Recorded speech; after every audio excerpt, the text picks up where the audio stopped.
Good afternoon from Nairobi City. It's a very good afternoon here.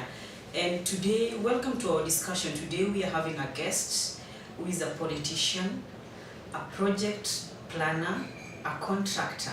We are going to discuss about politics, merit, women, and leadership. And probably we shall give her time to introduce herself before we start. Welcome. Thank you very much, Marilyn. For starters, I am Lavender Ojala. I'm based here in Nairobi. I am a business person. Construction is one of them, just like you mentioned. Project planning is one of them, and I'm happy that you have my CV at your fingertips. So generally, I'm a politician. That is what many people know me for. I vied for the position of woman representative of Homa Bay County, but we did not make it. We live to fight another day. And you also had people call me Balozi. I think even in the flyer that you made, you referred to me as an ambassador. I have not practiced that anywhere, but it is my background in education. I did international relations at the USIU. So I have got a very good understanding of politics, international relations, continentally, globally, and even regionally. Thank you. Just wow. I think they've had. And this brings me to my first question to you. You were a contractor.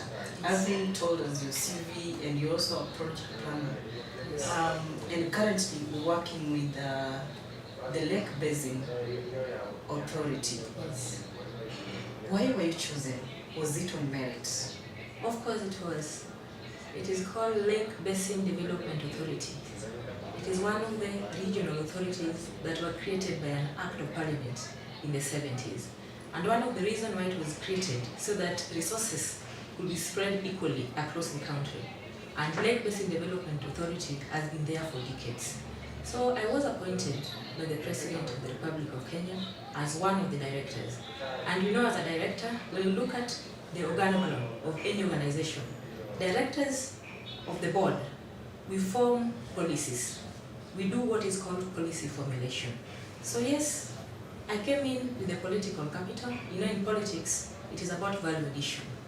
I did come from ODM to UDA. So they had to do their mapping and find out, like, this person that we are bringing on board, what is her value? What is her educational background? How has she been interacting with the locals? So that is how I came in, and I think I am happy where I am. And we shall do our best to ensure that our people get something out of Lake Basin Development Authority. I think as we continue doing our interview, I'll be able to share with you some of the programs that the authority is trying to carry out to ensure that we curb a number of things that are ailing our society around the Lake Basin. Yes. And actually that is what we call democracy, you know, coming from ODM and crossing over. Yes. That is what you call democracy. Because you are also dealing with water at Lake Basins, with the concerns that your occupation is something different. How do you find it? Actually, because I have explained before that we only deal with policy formulation. I remember directors at the top of the organogram. Then we have the management, which is headed by the CEO. Under the CEO, we have the directors, which are in charge of every department. So there's the technical department, there's the human resource, then there are the finances, people who are dealing with the financial bit of the organization. So it doesn't really matter whether I am a contractor, I am an IR expert. What is important is, do I understand policies which can ensure that the authority is steered forward? Yes. So we deal with policy formulation, and then we leave the management now to implement what we have formulated. And we've known you to be one of the strong supporters from ODM. Yes. And as currently, are you serving as a member of ODM, or you are a member of ODM working with the government, or you crossed over fully to UDA? That is a very good question, Marilyn. I officially decamped to UDA, that is United Democratic Alliance Party. And fortunately, it is the ruling party. that we are currently having. So it is not easy to say I am supporting the government and you are in an opposition party. So if you want to be there fully, you have to subscribe to the party that is ruling, which is UDA. So I officially decamped. I went to the party headquarters, and officially the Secretary General, Cleophas Malala, welcomed me. Mpaka nikavaa kofia. So as you see me here, I'm a life member of UDA. Are you happy? Very happy. Very happy to be where I am. Because you know, political parties are just vehicles that people use to get to their destinations. And while at it, you have to ensure that where you are, you have the room to thrive. But in UDA, I have seen that they really value people's potential. They will give you that room to thrive, and at the end of the day, what they ask is, Lavender, what have you done for the party? What are you bringing? They don't care which region you come from, what is your family background, what is your financial status. What is important to them is the strength and what you are bringing to the table. That value addition. Sure. The value addition. Yes. You have been in the office for at least probably 8 or some months. It's from April. From April. So from April to now, I think that is 5 months. 5 months. Yes. Since you were elected or appointed by the president. Yes. What is your geographical area of coverage for the Lake Basin and water development? Lake Basin Development Authority. In respect to population. In respect to population. Yeah. We cover about 18 counties. We have 18 counties, and then they are grouped, they are categorized into regions. We have the Kisii region, we have the Nyanza region, Western region, and Rift Valley region. And then we have different projects that we are undertaking. It is not just water. We have irrigation programs, we have the water projects, we have the tree planting. And tree planting and climate change, you know, they go hand in hand. We have things to do with fish farming, we also do that. We do beekeeping quite a lot. We also do training for the vulnerable in the society, the women, the youth, and quite a lot of things. And we've, over the years, have complaints that statistically 60% yes. of the water, of the lake and the river water yes. covered for the population. Yes. You realize that it's only 5 to 10% yes. that get to access that fresh pipe water. Yes. What are your plans to enable all the households, you know, access these fresh pipe waters? Thank you. If you look at our website, the Lake Basin Development Authority website, you realize that the authority has tried to do a number of boreholes. Currently, there's one which is going to be done in my constituency actually. The groundbreaking should be next week. The surveyor is actually on the ground as I'm speaking, trying to do surveying where the water is available. So by end of the week, we are going to hand over the site to the contractor. And personally, I'll be there to ensure that groundbreaking is done and a few things are in place. So we have a number of boreholes. The last financial year, we had about, I'm not sure of the number, but they were distributed evenly in our 18 counties. And you know, because they were less than 18, not all counties could get. But in this financial year, we have just passed the budget, and we have a number of boreholes that we are going to ensure that constituencies which are suffering in terms of supply of water, they get a number of them. You know, boreholes usually are very safe in terms of household use of water. So that is one of the things that we are trying to do as an authority in terms of, just that I've explained, boreholes and other things that we are having in our financial year. This financial year, we have quite a number of projects that we are going to ensure are implemented. So when we come back, we are going for a commercial short break. Maybe you'll have to tell us if is it achievable for the short contact period that you're having. Yeah.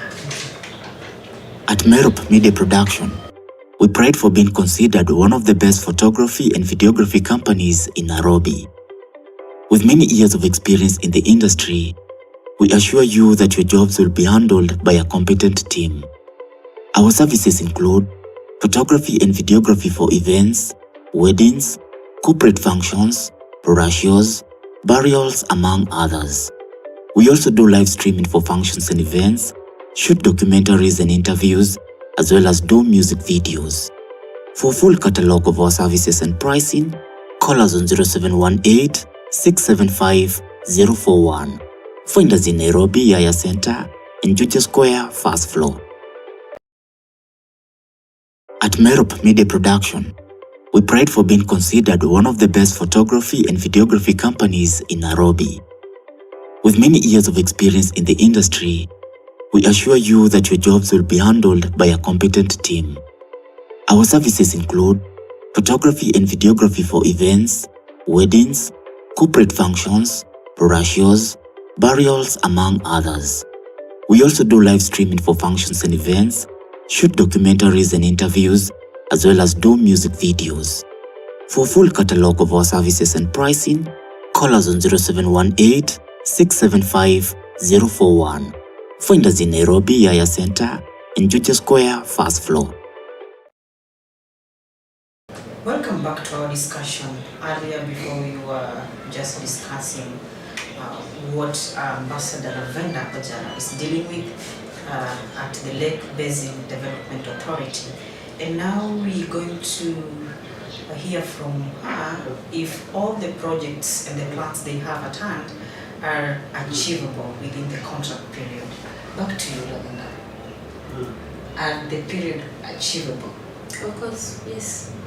I have a contract of 3 years at the Board of Management of Lake Basin Development Authority. So recently we just did our strategic plan, and just one thing that I need to correct. You know, as directors in the board, our roles are collective. So when I'm speaking, I will say we are doing this as the board. As Lavender, I do not have a role that is assigned to me, but we are doing it as Lavender. I always talk about the board of directors doing 1 to 3 things. So because when we were beginning this discussion, I talked about policy. We are formulating policies. So not so long ago, we did our strategic plan. It is not finalized yet, so I'm not even allowed to talk about everything that is inside there. But I can assure you that we're having good plans. We're also trying to restructure some of the things that have been there for so long. You know, the world is changing, and we also have to change with what is there. We're in the 21st century, so we are trying to restructure a few things here and there so that we adapt with the current things that are marketable in the space that we have right now. So we have quite a number of things in our strategic plan, and we have actually managed to make it look like, to make it so that at the end of the 3-year term period, most of the things, even if you don't do 100%, but about 90% are implemented. And I also told you we deal with different things. It's not just about water. We have water, we have agriculture, we have education, we have climate change. So it's a combination of quite a number of things. That is why when we are in the board, we have a representative from the Ministry of Irrigation, Treasury, we have one from our parent ministry. So it's a collective of things. Sure. As one of the women who ran for the seat at Kobe County, I believe you still have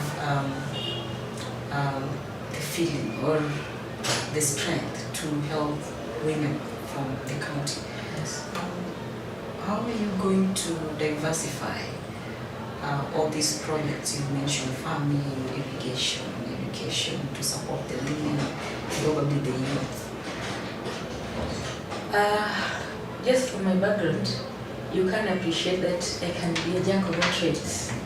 You mentioned that I am a contractor. That is not my background because I never studied engineering anywhere.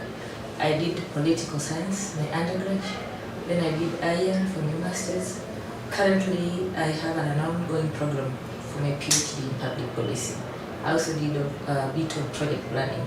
So that way, I'm able to actually fit anywhere that you take me to.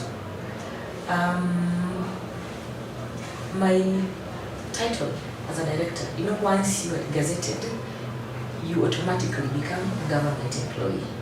You use that title to knock doors. That is now what we call the ability to use your soft power and your title to look for opportunities. Because I'm not just looking at Lake Basin Development Authority alone.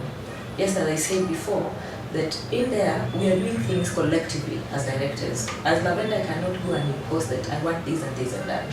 That is why when we sit at the board, we agree on something collectively. So it is implemented as the board's decision collectively. So as Lavender, with my title director, I'm able to look beyond Lake Basin Development Authority. So I've been walking around. You go to organizations that you can partner with to do certain programs. Because I really campaigned in Homa Bay County, and that is something that I went to every corner of the 8 constituencies. So I know what ails people down there because I sat down with them. They were able to share with me their experiences. So I have first-hand experience of what is there on the grassroots. So I'm actually using my title outside the Lake Basin Development Authority to try and look around and see organizations that we can work with. Even about water supplies, I cannot just focus on Lake Basin Development Authority alone. I cannot just focus on that. I have to be broad in thinking so that at the end of the day, we gain much. We get opportunities which can actually benefit our people. We have the youth, we have the women, we have the elderly. So we cannot just focus on women alone. We have to be considerate as we do a proper balancing. So I mentioned that Lake Basin Development Authority, we have problems. I mentioned water, which is one of them. And water is everything in our society. When the women are able to get clean and fresh water around, they don't have to travel long distances to fetch water in the morning, then their productivity will also increase. So instead of having a woman waking up at 4 a.m. to go and fetch water several kilometers from home, this energy can now be directed elsewhere. They cannot go to the farms, they cannot direct this energy to other businesses. So by ensuring that we have water in our communities, we also improve productivity in these people. I talked about rice farming. You heard of which Kimera, the one in Homa Bay. In a questionnaire, I saw, is it Dominion? Dominion is not under us. It was actually an individual's plan. I don't know whether it is still there or it's collapsed, but we have the Oluch Kimera. That is the one that I can talk confidently about because I know it has actually, how do I say it? It has actually improved lives around that area. We have people just going to their farms, they have water diverted to their farms, so they make good use of what is available for them. We have beekeeping. Actually, our honey is one of the best, the Lake Basin honey. We have it in the markets. In the supermarkets, actually, it is labeled Lake Basin. So we have a place in Lewa that we do that. We have a big piece of land and a factory. I don't know whether to call it a factory, but yes, we have something that is running in form of an industry. So we have that, we have people employed there, they get something at the end of the day. Some are paid weekly, some are paid monthly.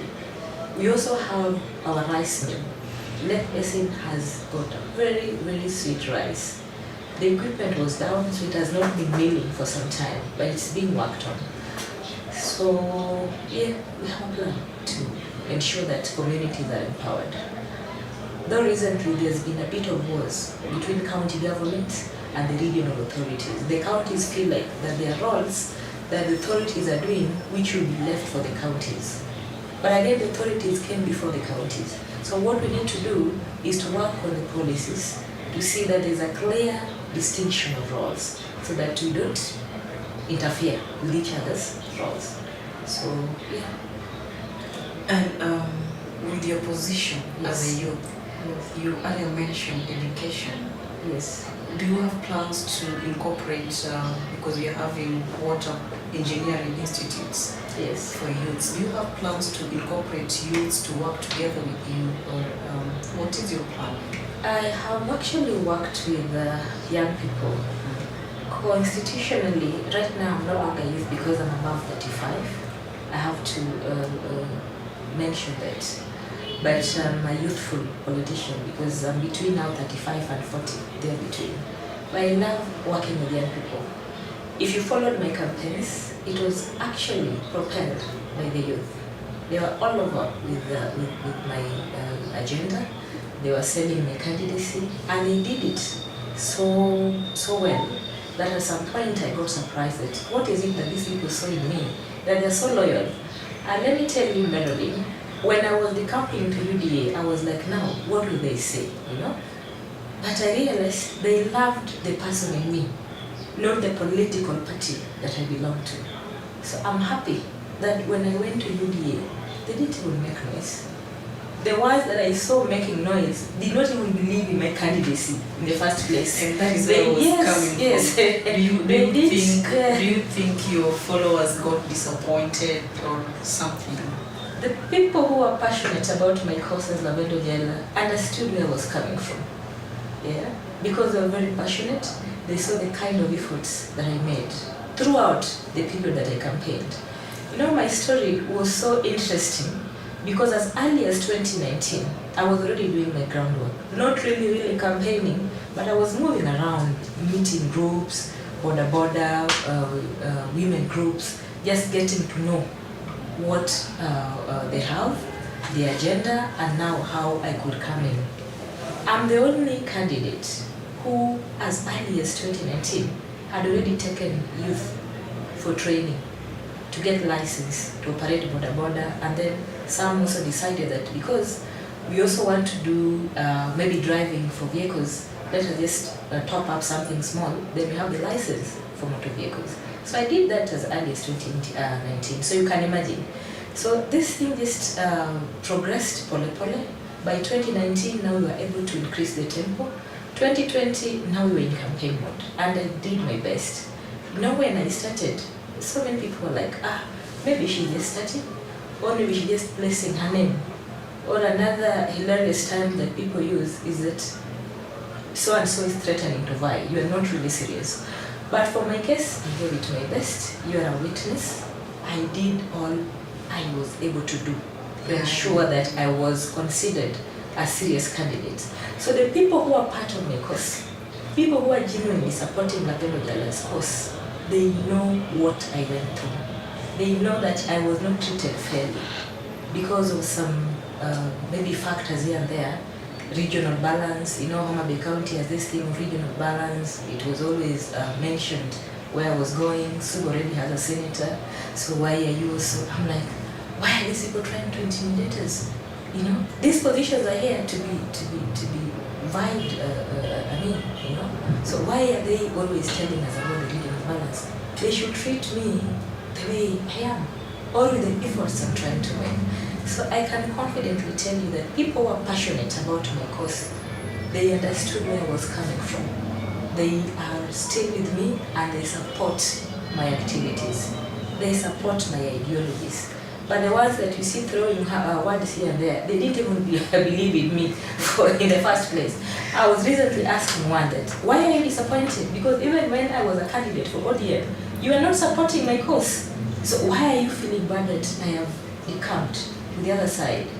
Because as I said before, we all just want an environment where you can grow, where you can thrive, where your potential and efforts can be appreciated. And in UDA, I am comfortable because even the way they are treating people, the way they value women leadership, the way they value leadership for young people is just amazing. And I can testify to you that I'm very comfortable. I know where I am, great things are yet to come. And having had such an experience, Yes. you know, I was there on the ground. Yes. You had a very huge support base. You know, you were so popular. You were Yes. loud. You did Yes. what you can. Yes.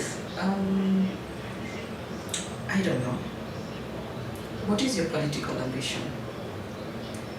Well, I started off as woman rep. Sorry. I would still give it another huge trial. Better than what I did.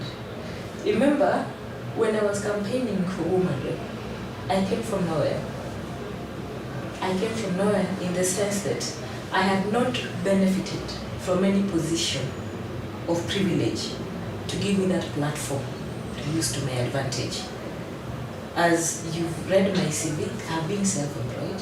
I'm a contractor, just doing construction here and there to make ends meet. Yet, in the same race, there were candidates who had been appointed to county positions. You know, the moment you're appointed as CEC of a county, you are empowered already. So 2 were former CECs. One worked with Kisumu County Government, another one worked for Homa Bay County Government as CEC. There were also others who had also benefited from other privileges, maybe appointments, county appointments, and others. So Lavender is here. I am self-employed. What I have is my name and the blessings from my parents, and I'm competing against these people. So the only person who was vulnerable is me, and I did not use it. I did not carry the gender card for people to sympathize with me, because I don't like playing victim. I just want to show people the strength that I have and why I am vying for a particular position. So that is why you saw me very brave. I did not go anywhere crying that, you know, these people, they're unfair to me. And so interestingly, these people that I thought were already empowered, they asked for reinforcements. As I was campaigning, there are very powerful forces who are coming to the county to endorse other candidates. And you know, once that is done, the competitive advantage is not there for me particularly. And I did not complain. I saw these things happening and I was like, oh well, let me continue talking to people. Let me tell them what I believe in. Yeah. And I did it. And by the time now you are going for the party primaries, I knew very well that nothing was favoring me. Apart from the support I had on the ground, that is the only advantage I had. Up here, there was nothing. I knew it. Not that I didn't know. You know me, I'm a realist. So I went into the party primaries knowing very well that up here I had no support. Completely. Not that they were not aware of the efforts I made. They were aware. But because of reasons that are known to me, they decided not to give that attention to the efforts that I made. And you know, the drafters of the Constitution, the 2010 Constitution, when they put this affirmative action thing in there, they were very categorical about the group that they wanted to maybe take advantage of this position. But with the time, people have failed to understand what affirmative action is. But now when you look at other regions, look at the woman rep for Bomet, for example, Linet Toto. Look at the woman rep for Nandi. Look at the woman rep for Kirinyaga.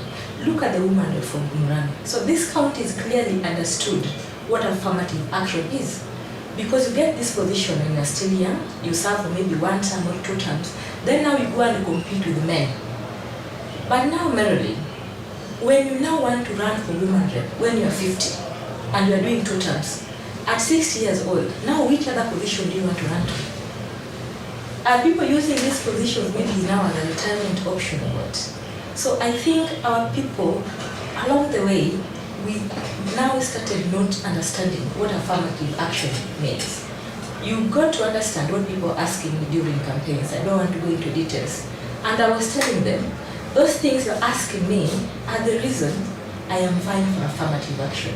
Otherwise, ningeka to hizo position zingine, I vie with men. And I think I did my research on yeah, that. You did. That was the main challenge, yes, actually for you. For me, it was the only simple question people asking. Yes, they loved you, they would do that, but they were like, you're still young, you know, you're not married. Why are we giving you this position? Do you still think our people need to be educated on these positions and just embrace? I think sensitization. Sensitization is very important. And just to make a small correction, it was an obstacle. But the main challenge I had was the regional balance. And then, of course, that one people will talk about it. But with the time, the way I packaged my information, the way I was consistent, the way I was doing my things, people like started saying, by the way, you know, she's just doing that thing, the way she's carrying out herself, the way she's handling her campaigns, the way she's doing 1, 2, 3 things.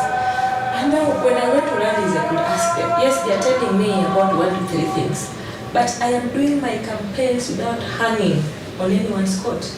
So who should be given this position? It's me. Remember, I did my campaigns without tagging along any established names. The way our Bay County is big. I mobilized resources, I did my campaigns, I had my structures, I had my people. Every 40 ward, I had a representative. And then now you are telling me because of 1, 2, 3 things we cannot give you. And now, that is why I said, let me go to an environment where my efforts will be appreciated, regardless of other reasons people may want to say here and there.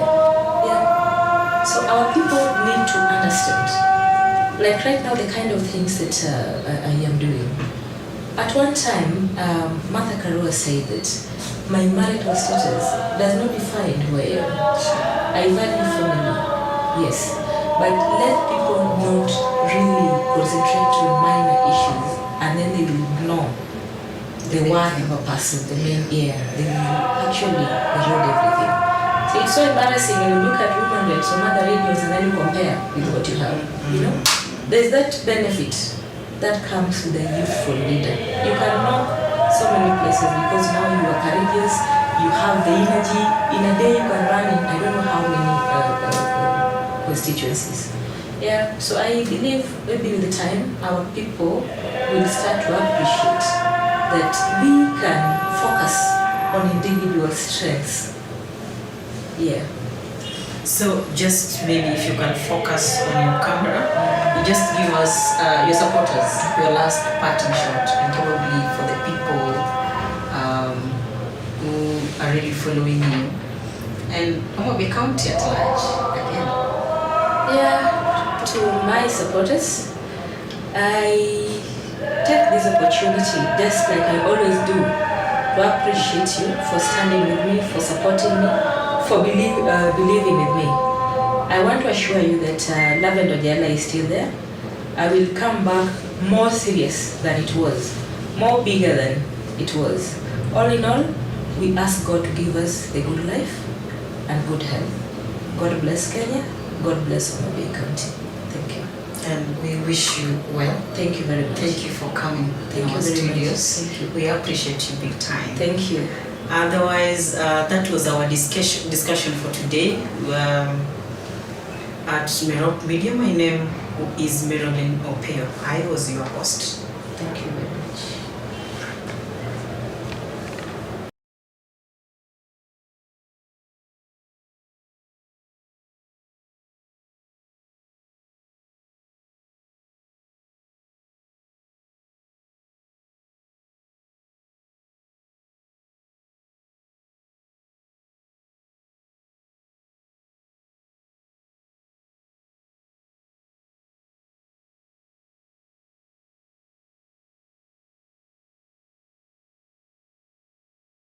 At Merop Media Production, we pride for being considered one of the best photography and videography companies in Nairobi.